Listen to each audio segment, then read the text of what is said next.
Ladies and gentleman, ಕರ್ನಾಟಕದ ಕರಾವಳಿ ತೀರದ ಧರ್ಮಭೂಮಿ ಉಡುಪಿ ಎಂದ ತಕ್ಷಣ ನಮಗೆ ನೆನಪಾಗುವುದು ಜಗತ್ಪ್ರಸಿದ್ಧ ಶ್ರೀ ಕೃಷ್ಣ ದೇವಾಲಯ. ದ್ವಾರಕೆಯಿಂದ ಕರ್ನಾಟಕದ ಉಡುಪಿಯವರೆಗೆ ಈ ಕೃಷ್ಣನ ಮೂರ್ತಿ ಬಂದ ಇತಿಹಾಸ, ಕನಕದಾಸರಿಗಾಗಿ ತಿರುಗಿ ನಿಂತ ಆ ಬಾಲಕೃಷ್ಣನ ಪವಾಡಗಳು ನಿಜಕ್ಕೂ ರೋಮಾಂಚನಕಾರಿ.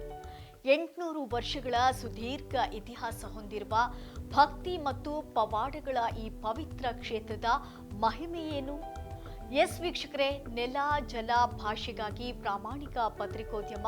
ನೀವು ನೋಡ್ತಾ ಇದ್ದೀರಾ ಫೋಕಸ್ ಟಿವಿ. ನಾನ್ ರೂಪಲತಾ. ಹೌದು, ಉಡುಪಿಯ ಶ್ರೀಕೃಷ್ಣ ಮಠವನ್ನು 13ನೇ ಶತಮಾನದಲ್ಲಿ ದ್ವೈತ ವೇದಾಂತದ ಸಂಸ್ಥಾಪಕರಾದ ಜಗದ್ಗುರು ಶ್ರೀ ಮಧ್ವಾಚಾರ್ಯರು ಸ್ಥಾಪಿಸಿದರು.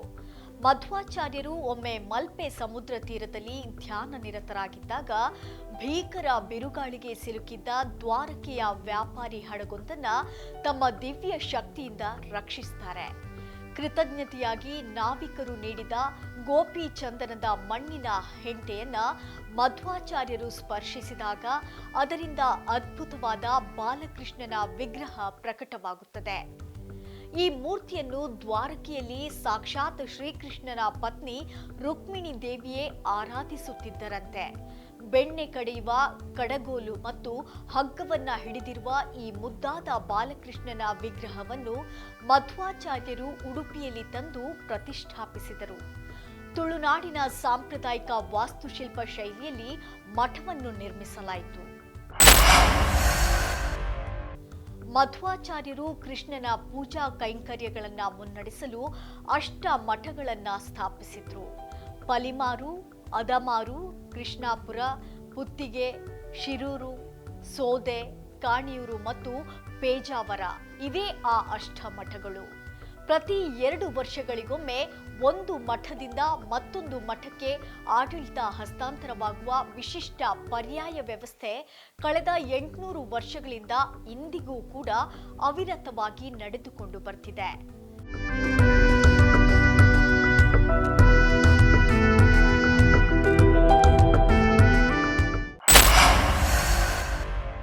ಉಡುಪಿ ಶ್ರೀಕೃಷ್ಣ ಮಠದ ಇತಿಹಾಸದಲ್ಲಿ ಭಕ್ತ ಕನಕದಾಸರ ಕಥೆ ಅತ್ಯಂತ ಭಾವುಕವಾದದ್ದು. ಕೆಳವರ್ಗದವರೆಂಬ ಕಾರಣಕ್ಕೆ ಕನಕದಾಸರಿಗೆ ಅಂದು ಮಠದೊಳಗೆ ಪ್ರವೇಶ ನಿರಾಕರಿಸಲಾಗಿತ್ತು. ಆದರೂ ಕೂಡ ಧೃತಿಗೆಡದ ಕನಕದಾಸರು ಮಠದ ಹಿಂಬದಿಯ ಗೋಡೆಯ ಬಳಿ ನಿಂತು ಕೃಷ್ಣನನ್ನ ಕೀರ್ತನೆಗಳ ಮೂಲಕ ಆರಾಧಿಸಿದರು. ಭಕ್ತನ ಭಕ್ತಿಗೆ ಒಲಿದು ಪೂರ್ವಕ್ಕೆ ಮುಖ ಮಾಡಿದ ಕೃಷ್ಣನ ವಿಗ್ರಹವು ಪಶ್ಚಿಮಕ್ಕೆ ತಿರುಗಿತು.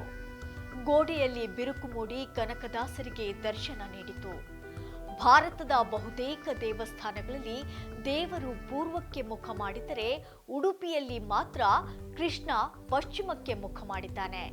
ಇಂದು ಭಕ್ತರೆಲ್ಲರೂ ಮೊದಲು ಈ ಕನಕನ ಕಿಂಡಿಯ ಮೂಲಕವೇ ಕೃಷ್ಣನನ್ನ ಕಣ್ತುಂಬಿಕೊಂಡು ನಂತರ ಮಠದೊಳಗೆ ಪ್ರವೇಶಿಸುತ್ತಾರೆ.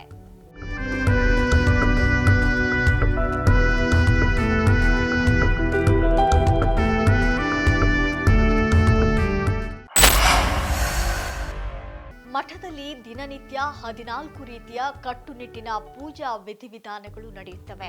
ಅಷ್ಟೇ ಅಲ್ಲದೆ ಪ್ರತಿದಿನ ಸಾವಿರಾರು ಭಕ್ತರಿಗೆ ಇಲ್ಲಿ ಅನ್ನ ಬ್ರಹ್ಮನ ದಾಸೋಹ ನಿರಂತರವಾಗಿ ಸಾಗ್ತದೆ. ಇನ್ನು ವರ್ಷಪೂರ್ತಿ ಇಲ್ಲಿ ವೈವಿಧ್ಯಮಯ ಉತ್ಸವಗಳು ಕೂಡ ಜರುಗುತ್ತವೆ.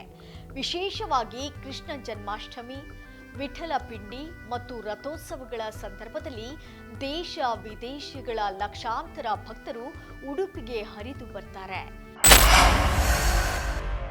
ವಿಜಯನಗರ ಸಾಮ್ರಾಜ್ಯ, ಕೆಳದಿ ನಾಯಕರು ಹಾಗೂ ಮೈಸೂರು ಅರಸರ ಆಳ್ವಿಕೆಯಿಂದ ಹಿಡಿದು ಇಂದಿನ ಆಧುನಿಕ ಸರ್ಕಾರದವರೆಗೆ ಉಡುಪಿ ಕೃಷ್ಣ ಮಠವು ಹಲವು ಇತಿಹಾಸಗಳನ್ನು ಕಂಡಿದೆ. ಉಡುಪಿ ಎಂದರೆ ಕೇವಲ ಒಂದು ದೇವಸ್ಥಾನವಲ್ಲ, ಅದು 800 ವರ್ಷಗಳ ಜೀವಂತ ಸಂಸ್ಕೃತಿ ಮತ್ತು ಭಕ್ತಿಯ ಪರಮೋಚ್ಚ ಕೇಂದ್ರ.